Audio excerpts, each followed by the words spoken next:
Hello class 8, कैसे हो आप सभी। आज हम class 8 NCERT exercise 4.1 question number 3 discuss करते हैं। 1 और 2 हमने बहुत प्यार से देख लिए हैं। अगर किसी बच्चे ने नहीं देखे हैं, डिस्क्रिप्शन में लिंक है बच्चा, वहां से आप चेक कर सकते हो।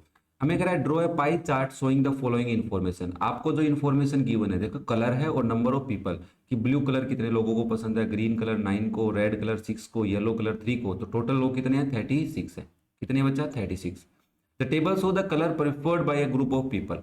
तो हमें इसके लिए क्या चाहिएगा सर? पाई चार्ट के लिए सबसे पहले हमारे को चाहिए एंगल। क्या चाहिए? सेंट्रल एंगल चाहिए। क्या चाहिए बच्चा? Central angle. तो इसके सॉल्यूशन के लिए आप सबसे पहले सेंट्रल एंगल पता करोगे। तो सबसे पहले कहोगे सेंट्रल एंगल फॉर ब्लू।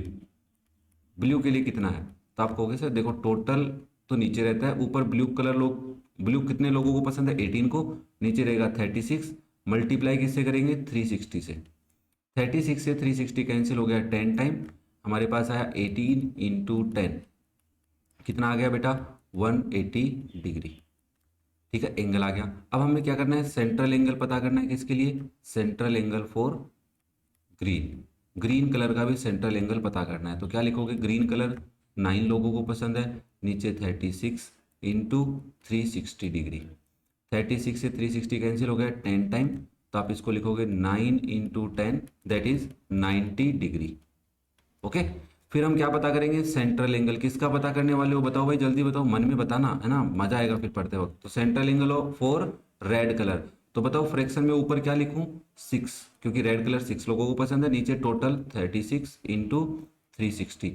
अब 360 से 36 360 से कैंसिल होगा 10 time, equals to 6 into 10, that is 60 degree. Clear है? नेक्स्ट एंगल कौन सा होगा? येलो के लिए। तो आप बोलोगे central angle for red, yellow sorry, for yellow. तो येलो के लिए क्या करोगे? ऊपर कितना लिखोगे? 3 लिखेंगे, नीचे 36 इंटू 360। फिर से 36 से 360 कैंसिल होगा 10 टाइम। तो आप इसको लिखोगे 3 इंटू 10, कितना हो जाएगा? 30 डिग्री। देखो कैलकुलेशन करने के बाद एक काम जरूर करना, ये जो एंगल आ गए इन सब का सम करो। 360 आ रहा है क्या? तो देखो 60 प्लस 30 90, 90 प्लस 90 180, 180 प्लस 180 360। अब पाई चार्ट के लिए क्या चाहिएगा सर? पाई चार्ट के लिए तो सर्किल तो चाहिएगा ना। क्या चाहिएगा? सर्किल। तो मैं यहाँ पे तुम्हें सर्किल बना के दिखाता हूँ। देखो ये तुम्हारा सर्किल, तुम्हारे साथ साथ ही बना रहा हूँ मैं भी तुम्हारे को, है ना। तुम कंपास से बना सकते हो सर्किल। क्लियर है क्या सबको? कंपास से बना लेना। ओके। और कंपास से सर्किल बनाने के बाद क्या करना है? अब देखो क्या करना है वो समझो। अब जब हमारा सर्किल बन गया सर, तो हम सबसे पहला काम करेंगे, एक सेंटर लेंगे सर्किल का, जहां पे हमने कंपास को रखा था। तो ये रहा सेंटर। सेंटर से एक रेडियस बना देंगे ऐसे करके। ठीक है, ये पहला काम हो गया। अब क्या करना है? पहला एंगल कितने का बनाना है? 180 डिग्री का। तो यहाँ से सीधी लाइन ही आएगी 180 के। तो भाई इतनी तो सबको पता होगी। तो ये एंगल कितने का है? 180 डिग्री। और यहाँ पे क्या लिख देंगे? Blue colour. तुम अच्छा बनाने के लिए इस पे ब्लू कलर भी कर सकते हो। नेक्स्ट कितना है सर? ग्रीन के लिए हमारे को कितना एंगल चाहिए? 90 डिग्री चाहिए। तो मैं यहाँ पे कंपास रखूंगा इस लाइन पे। इस लाइन पे तुम्हारा कंपास रखना नीचे की तरफ, और यहां से जीरो काउंट करना स्टार्ट करना। तो 90 कहाँ आएगा? 90 आएगा तुम्हारा यहाँ पे सीधा। यहाँ पे 90 डिग्री दिखेगा। सेंटर पॉइंट यहाँ रहना चाहिए तुम्हारे कंपास का। कहाँ रहना चाहिए? यहाँ पे। सेंटर पॉइंट समझ में आ रहा होगा, जो डार्क पॉइंट होता है वो, और लाइन इस लाइन के ऊपर रहनी चाहिए। फिर ये 90 डिग्री बनेगा। और यहाँ पे क्या लिख, यहाँ पे 90 डिग्री लिखना चाहो तो लिख भी सकते हो। और यहाँ पे कलर कौन सा लिख दोगे? Green colour. क्लियर है क्या यहाँ तक बात सबको? मैं बाकी के एक्स्ट्रा पॉइंट हटा देता हूँ। तुम्हारे को मेन मेन जो हमारे को चाहिए उतना ही रखेंगे। नेक्स्ट, अब हमारे को सर रेड के लिए 60 डिग्री चाहिए। तो मैं यहाँ पे मेरे कंपास को रखूंगा, और इस साइड में सेंटर एंगल, सेंटर मेरा पॉइंट यहाँ रहेगा कंपास का, और यहाँ से मैं स्टार्ट करूंगा काउंट करना। तो लगभग 60 डिग्री तुम्हारा यहाँ पे आएगा, यहाँ पे दिखेगा। तो इस पॉइंट को और इस पॉइंट को ज्वाइन कर लेना। यहाँ लिख देना 60 डिग्री। और कलर कौन सा लिखोगे? कलर लिखेंगे सर रेड कलर। बचा हुआ ऑटोमेटिक 30 डिग्री ही रहेगा बच्चा, ऑटोमेटिक है। तो ये इसको येलो लिख देना। यहाँ पे क्या लिख दोगे? येलो। क्या बात क्लियर हो रही है? इजी सा कॉन्सेप्ट है। देखो सेंट्रल एंगल ढूंढा हमने सबसे पहले, फिर हमने पाई चार्ट बना दिया। अब दिक्कत पाई चार्ट की है, वो मैं तुम्हें समझा चुका हूँ। क्लियर है क्या सबको? नेक्स्ट देखो question number 4। The adjoining pie chart give the marks score in an examination by a student in Hindi, Hindi में, इंग्लिश में, mathematics, social science and science. दिख रहा है सबको? ये तो total marks obtain by the student were 540। Total marks कितने हैं? 540। Answer the following questions.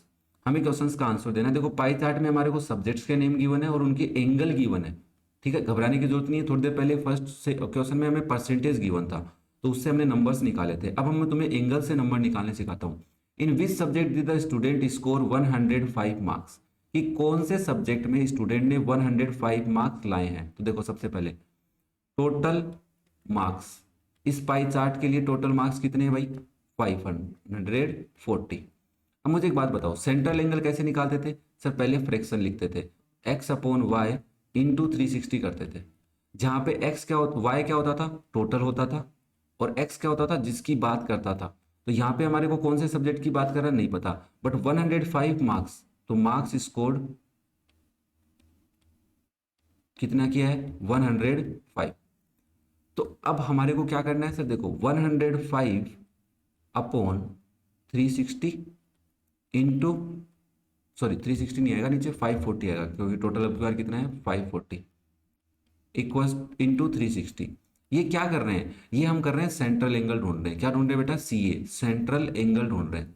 अब इसकी वैल्यू जिसके भी इक्वल आएगी वो हमारा आंसर हो जाएगा। देखो जीरो से जीरो कैंसिल कर लेता हूं मैं।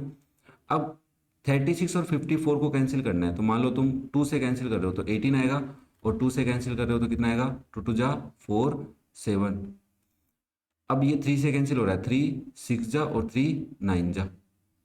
हम डायरेक्ट भी कर सकते हैं ना, कुछ ऐसा नंबर ढूंढ ले जिससे कैंसिल हो जाए। ध्यान से सुनो भाई साहब, यहाँ पे कैलकुलेशन का भी थोड़ा सा पार्ट रहेगा। जैसे मान लो मैं 36 को 12 से डिवाइड कर रहा हूँ, हो रहा है, और अगर मैं 54 को 12 से डिवाइड कर रहा हूँ, हो रहा है क्या, हाँ नहीं हो रहा सर, है ना। तो ऐसा कुछ नंबर ढूंढना है जो दोनों कैंसिल हो जाए। यही मेन इंपॉर्टेंट कॉन्सेप्ट होता है पाई चार्ट में, कि नंबर कैंसिल करने नहीं आते बच्चों को। वही मैं तुम्हें यहाँ पे सिखा रहा हूँ। थोड़ा सा टाइम लूंगा बच्चा, तो घबराने की कोई जरूरत नहीं कि सर आप टाइम क्यों ले रहे हो, ठीक है ना, ये घबराने की जरूरत नहीं है। मैं यहाँ पे तुम्हें कैंसिल करना सिखा रहा हूँ कि एक ही नंबर से कैंसिल होना चाहिए। तो 540 और यहाँ पे क्या आएगा 360। देखो मैं जीरो से जीरो कैंसिल कर रहा हूँ, पहले मैं इन दोनों को कैंसिल करूंगा, तो मैं यहाँ पे लिखूंगा 105 डिवाइड बाई 54 इंटू 36। एक ऐसा नंबर ढूंढो जिससे दोनों कैंसिल हो जाए। तो 6 से कैंसिल हो रहे, 6 6 जा 36, और 6 8 जा, क्या 6 8 जा, नहीं 6 9 जा, हाँ 6 9 जा, 6 9 जा, तो यहाँ पे क्या आ जाएगा 9 आ जाएगा। अभी भी कैंसिल हो रहा है सर 3 से, 3 2 जा और 3 3 जा। आपके पास क्या आ गया बच्चा, 105 बाई 3 इंटू 2। अब क्या होगा सर, 3 से नंबर 105 कैंसिल होगा, 3 3 जा 9 और 3 5 जा 15। तो आपके पास आया 35 इंटू 2, कितना आया 70। अब ये 70 डिग्री कौन से सब्जेक्ट को रिप्रेजेंट कर रहा है, हिंदी को। तो आप कहोगे इन विच सब्जेक्ट, तो आप आंसर लिखोगे इसका student score 105 marks in Hindi. क्या बात समझ में आई रे बाबा, क्या निकाला हमने सर, सेंट्रल एंगल ही निकाला हमने, जिसके इक्वल आया उसका काम कर दिया। 105 मार्क्स पता थे हमारे को, तो सब्जेक्ट के मार्क्स कितने, 105 डिवाइड में 540 इंटू 360। हमने सोल्व किया, हमारे पास एक एंगल आया, वो एंगल कौन सा था, 70 डिग्री था, हिंदी का था, तो हमने हिंदी आंसर बता दिया। देखो अब सेकेंड पार्ट में, how many marks were obtained by the student in mathematics. Mathematics में कितने मार्क्स आए हैं, मोर मार्क्स है ना, मोर मार्क्स इन हिंदी। तो देखो तुम्हारे को हिंदी के तो पता है कितने मार्क्स थे, अभी बताया था इसने, हिंदी में कितने मार्क्स थे 105। अगर हमें मैथमेटिक्स के मार्क्स पता चल जाए तो हम काम कर सकते हैं।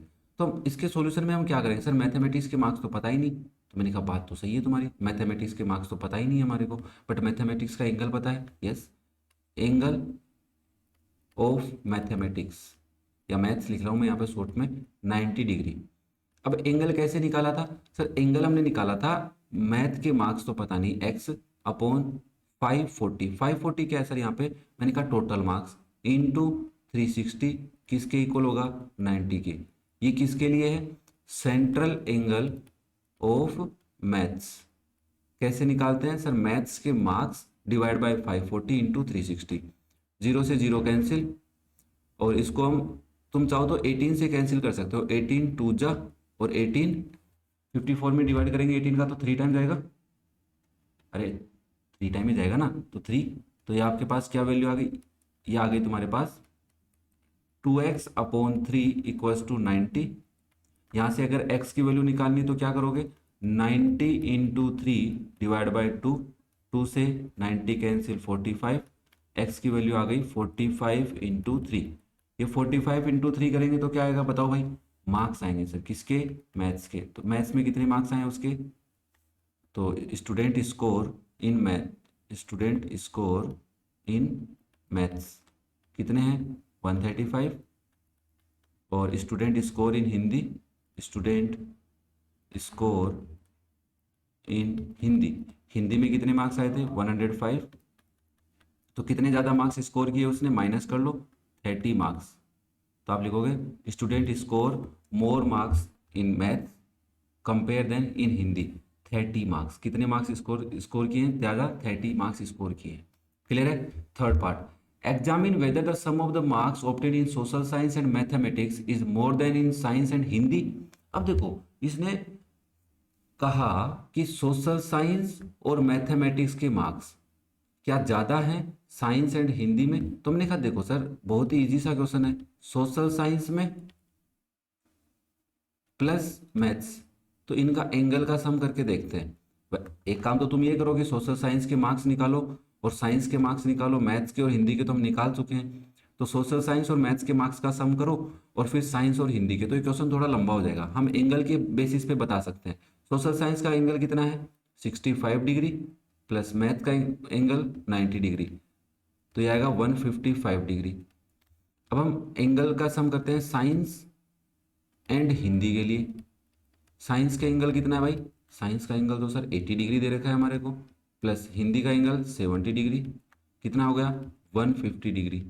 तो आंसर बताओ यस आएगा कि नो आएगा, अब तुम बताओ मेरे को आंसर, यस और नो बताओ। यस आएगा सर, कैसे आएगा यस, क्योंकि सर मैथ्स और साइंस का एंगल ज़्यादा है, इसका कम है, तो यस आएगा इसका answer. Yes score more, science social science and maths के मार्क्स ज़्यादा है ना, एंगल एंगल ज़्यादा है इसका मतलब मैथ मार्क्स भी ज़्यादा होंगे। क्लियर है क्या सबको, तभी तो वो रिप्रेजेंट कर रहा है। क्लियर है सबको बच्चा क्वेश्चन। नेक्स्ट क्वेश्चन देखिए, question number 5, the number of student in hostel speaking different languages is given below, display the data in pie chart. Pie chart में इस डेटा को रिप्रेजेंट करके दिखाइए। तो देखो सर 40 है नंबर ऑफ स्टूडेंट, हिंदी कितनी बोलते हैं 40 student, English 12 student, Marathi 9, Tamil 7, Bengali 4, और टोटल कितने हैं 72। तो हमारे को सबसे पहले टोटल स्टूडेंट्स कितने गिवन है सर, टोटल स्टूडेंट्स हैं 72। अगर पाई चार्ट बनाना है तो क्या चाहिए, सेंट्रल एंगल चाहिए। तो हम बोलेंगे central angle for Hindi, central angle for Hindi. Hindi का सेंट्रल एंगल बताओ कैसे निकालोगे सर, हिंदी में 40 स्टूडेंट्स हैं, डिवाइड में लिख दो 72 इंटू 360। देखो सर 36 से ये कटेगा 10 टाइम और 36 से ये कटेगा 2 टाइम, तो हमारे पास आया 40 इंटू 10 डिवाइड बाई 2, 2 से नंबर कट गया 20 टाइम, 20 इंटू 2, 20 इंटू 10 200। ओ सर ये तो 200 डिग्री एंगल आ गया। मैंने कहा कोई दिक्कत नहीं है। अब तुम सेंट्रल एंगल किसका पता करोगे, central angle for English, English का पता करना है हमें सेंट्रल एंगल। तो कैसे करेंगे, आप फिर से कहोगे 12/72 इंटू 360। अब देखो 10 36 से ये 10 टाइम, 36 से 2 टाइम, और 2 से 12 6 टाइम, तो आंसर क्या आ गया 6 इंटू 10 60 डिग्री। इजी हो रहा है। देखो मैंने तुम्हें कहा था 36 और इस डिनोमिनेटर को काटना सीखो पहले, ऊपर वाले नंबर को नहीं काटना हमें। फिर हम मराठी के लिए ढूंढते हैं central angle for Marathi. Marathi का बताओ कैसे निकालोगे, 9/72 इंटू 360। सर 360 36 से कटेगा 10 टाइम, 72 2 टाइम। अब तुम कहोगे 9 तो नहीं कट रहा सर, तो मैंने कहा इधर कट रहा है ना, 10 तो कट रहा है 2 से 10 कटेगा 5 टाइम, तो 9 5 जा 45 डिग्री। अब किसके लिए पता करना है, तमिल के लिए, तो आप लिखोगे सेंट्रल एंगल फॉर तमिल, मैं यहाँ पे कर रहा हूँ शॉर्ट में। तमिल के लिए बताओ क्या करोगे सर, तमिल का लिखेंगे हम 7/72 इंटू 360। 360 10 टाइम कटेगा 36 से, और ये 2 टाइम, और 2 से 10 को ही काट लेते हैं 5 टाइम, तो अब क्या एंगल आ गया 7 इंटू 5 35 डिग्री। अब किसके लिए पता करना है सर, अभी हमें पता करना है बंगाली के लिए। तो बंगाली के लिए पता करोगे सेंट्रल एंगल, तो क्या लिखोगे 4/72 इंटू 360, फिर से 36 से कैंसिल करोगे 10 टाइम, 36 से 2 टाइम, और इस 2 से अब क्या तो 4 कट जाएगा 2 टाइम। तो क्या आ गया एंगल 2 इंटू 10 20 डिग्री। क्या यहाँ तक बात क्लियर है? एंगल कैसे निकाले मैंने? जिस सब्जेक्ट का एंगल निकालना हो उसकी वैल्यू ऊपर नीचे टोटल हमेशा, है ना, ऐसे हमने निकाले। तो अब मैं नेक्स्ट स्लाइड में तुम्हारे को एंगल लिख के दिखाता हूँ और फिर हम इसका पाई चार्ट ड्रॉ करते हैं। अब देखो इसके अंदर जो एंगल्स हमारे आए हैं, हिंदी का 200 डिग्री, इंग्लिश का 60 डिग्री, मराठी का 45, तमिल का 35, बंगाली का 20, इन सब का अगर तुम टोटल करोगे तो 360 आएगा। अगर 360 नहीं आ रहा इसका मतलब तुम्हारा आंसर गलत है। तो इसके लिए हमें क्या करना होगा? सर सबसे पहले सर्किल बनाओ। अब सर्किल बनने के बाद क्या करना है? देखो सर्किल तो हमारे पास आ गया। अब सबसे पहले 200 डिग्री रिप्रेजेंट करना है, तो सबसे पहले सेंटर ढूंढो और सेंटर को ज्वाइन कर लो। ठीक है बच्चा। अब 200 डिग्री कैसे ढूंढेंगे? सर हमारे 200 तो होता ही नहीं। मैंने कहा देखो बच्चा, यहाँ तक 180 होता है, डॉटेड लाइन से रिप्रेजेंट कर रहा हूँ। तो ये अगर आपका 180 है, ध्यान से सुनना, तो कितना एंगल बच गया? तो एंगल बच गया 20 डिग्री और बच गया। तो 20 डिग्री किधर आएगा? 20 डिग्री आगे जाएगा ना। तो यहाँ पे तुम्हारा पहले तो स्ट्रेट लाइन खींच लो एक स्केल से, सेंटर से होती हुई स्ट्रेट लाइन खींची। यहाँ पे तुम्हारा प्रोटेक्टर रखो और 20 डिग्री इस साइड में मेजर करो, 0, 10 और 20। तो लगभग 20 यहाँ रहे। इस लाइन को ज्वाइन कर दो इसके साथ। अब बाकी क्या इरेज करना है मैं बता देता हूँ। देखो इरेज कर दो, ये बाकी की चीज़ें मैंने तुम्हें समझाने के लिए रखी हैं, ये सब इरेज कर दो। अब जो ये तुम्हारा एंगल बनाया तुमने, ये कितने का बनाया? 120 डिग्री का। जिसको समझ में नहीं आया वो दोबारा देख लो। सबसे पहले तुमने एक स्ट्रेट लाइन खींची है, कितने की? 180 डिग्री की हो गई। उससे आगे हम 20 डिग्री पे गए हैं। क्लियर है? ये 220 किस क्या लिखोगे यहाँ पे? हिंदी। ज़्यादा कौन है? हिंदी बोलने वाले। इंग्लिश के लिए क्या करेंगे? सर इंग्लिश के लिए अब तो इजी काम हो गया। यहाँ पे हम हमारा प्रोटेक्टर रखेंगे, ये सेंटर पॉइंट रहेगा और इस डायरेक्शन में हम 60 डिग्री ढूंढेंगे, 0, 10, 20 ऐसे करते करते 60। तो मैं अप्रोक्सीमेट बता रहा हूँ, यहाँ पे तुम्हारा 60 डिग्री आ जाएगा। ठीक है, तो यहाँ पे तुम लिखोगे 60 डिग्री, यहाँ पे डिग्री लगा देना, और यहाँ पे कौन सा सब्जेक्ट लिख दोगे? इंग्लिश लिख दोगे। क्या बात समझ में आ रही है बच्चा? इंग्लिश। ठीक है, मेरे हिसाब से यहाँ तक क्लियर है सबको। अब क्या बचा? सर अब नेक्स्ट बताओ। तो मैंने कहा प्रोटेक्टर कहाँ रखोगे? इस वाली लाइन पे रखोगे, ये सेंटर रहेगा, और यहाँ से तुम कितनी डिग्री लोगे? 45 डिग्री। तो मान लेता हूँ मैं यहाँ पे तुम्हारा 45 आ रहा है। कितना आ रहा है? 45 डिग्री। तो यहाँ पे तुम लिखोगे 45, और यहाँ पे कौन सा सब्जेक्ट लिख दोगे? मराठी। ठीक है, तुम सेपरेट कलर से भी रिप्रेजेंट कर सकते हो। फिर तुम्हें 35 चाहिए तो इस लाइन को बेस लाइन लो, यहाँ पे तुम्हारा प्रोटेक्टर होगा, और 35 बनाओगे तो लगभग यहाँ पे तुम्हारा क्या हो जाएगा? 35 डिग्री। कितना हो जाएगा बच्चा? 35 डिग्री। और यहाँ पे कौन सा सब्जेक्ट लिख दोगे? तमिल लिख दोगे। और बचा हुआ तो ऑटोमेटिक हमें पता है सर 20 डिग्री आएगा, जिसपे हम क्या लिख देंगे? बंगाली लिख देंगे। क्या बात समझ में आई? इजी सा टॉपिक है ना, कोई बहुत बड़ा डिफिकल्ट नहीं है। मैं यहाँ पे एक्स्ट्रा चीजें हटा देता हूँ, ये लो। अब तुम चाहो तो इनको सेपरेट कलर से रिप्रेजेंट कर सकते हो। तुम्हारा मेन मोटिव होना चाहिए कि हमें सेंट्रल एंगल ढूंढना कैसे। क्लियर है? तो ये आपकी एक्सरसाइज 4.1 कंप्लीट होती है। अगर किसी बच्चे को कोई डाउट है तो कमेंट करके जरूर बताए, और वीडियो पसंद आए तो लाइक करो, अपने दोस्तों के साथ शेयर करो, और चैनल को कर लो सब्सक्राइब, ताकि ऐसे वीडियोज़ के नोटिफिकेशन आपको मिलते रहे। Thank you.